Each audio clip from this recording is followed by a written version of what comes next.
This canvas is called Beep Beep. It is by Dominic Bourbeau from Tapestry Fair Designs, and we are stitching it as a mystery class at Bedecked and Bedazzled. So in today's class, we decided to create the beak by way of a crescent stitch. A crescent stitch is a fancy word for string art. Super fun to do, quick, it adds lots of dimension to your stitching. So I happen to love them. When you first learn how to do a crescent stitch, typically it's all charted out. There's a lot of counting and a lot of thinking.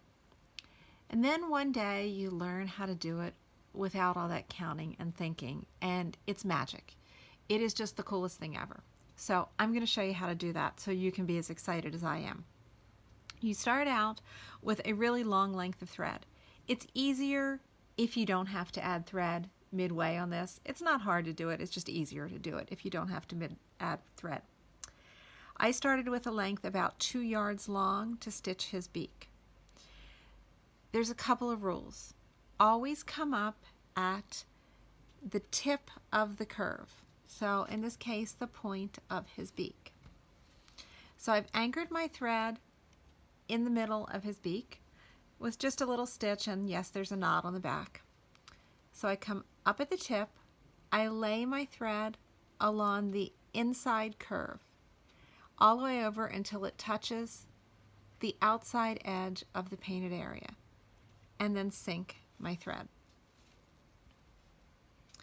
In the case of this particular canvas, I'm going to stitch the first stitch twice, only because it leaves a little bit of a gap if I don't. Normally I don't do that, but this time I'm going to. So I'm going to stitch that first stitch twice. From there, I am going to bring the needle up to the next hole, moving along the outside edge of the curve. And yes, for anybody that's watching closely, there's a cat on my lap attacking the thread. He's a good sport.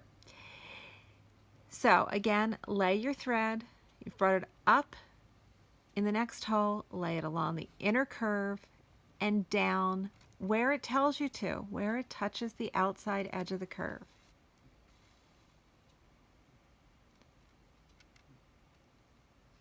Up in the next hole, lay it along the curve and down where it touches on the outside edge of the curve. Keep going in this manner. You're going to use pretty much every hole along the outside edge.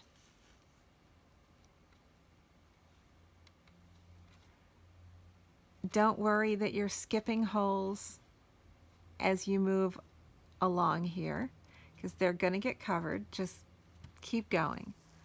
Next hole, up, lay it so it touches the inside curve, and down on the outside edge.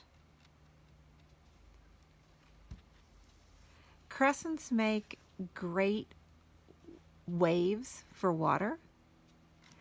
They make good snow alps. Obviously, they make a good beak. They make great leaves, curls in hair, anything that you want to have movement, dimension, and a little bit of a curve.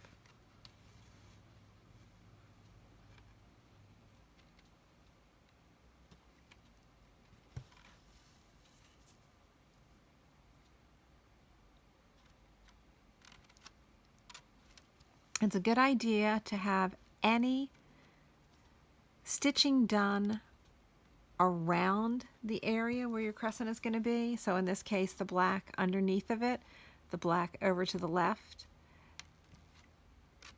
just so you can make sure everything is covered.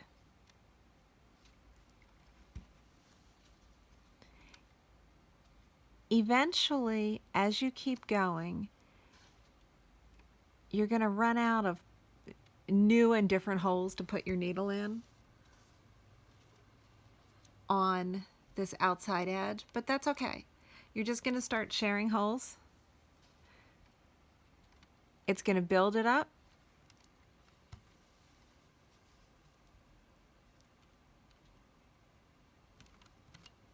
and add to the dimension.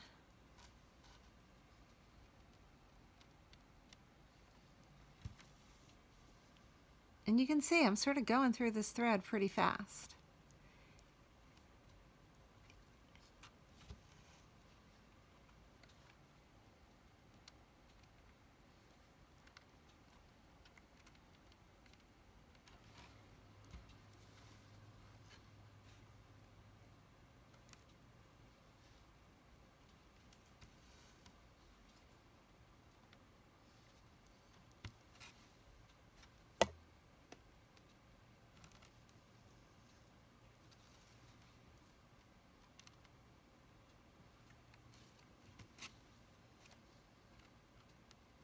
So now we're at the point where we keep sharing holes at the bottom. And if you keep stitching the same shape, the same area, every time it's going to be a little bit different. And that's okay.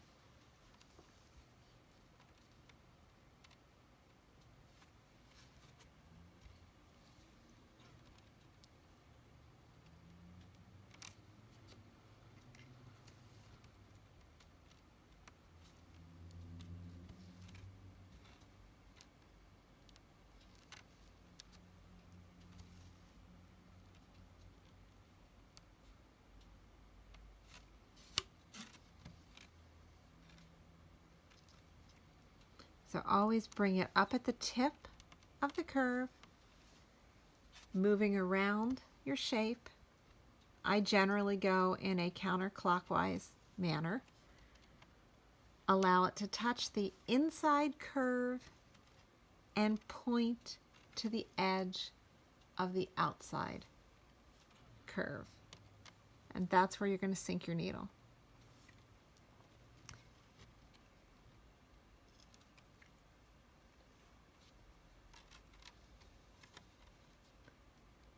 And pretty soon,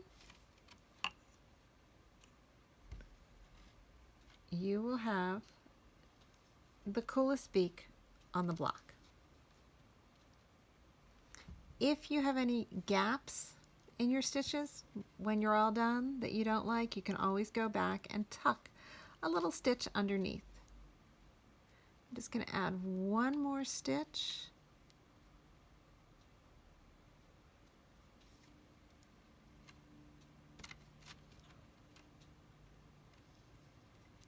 And you can see 2 yards is pretty much it. And there you go. Anyway, hope this gets you as excited about crescent stitches as we are. Have fun stitching. Bye.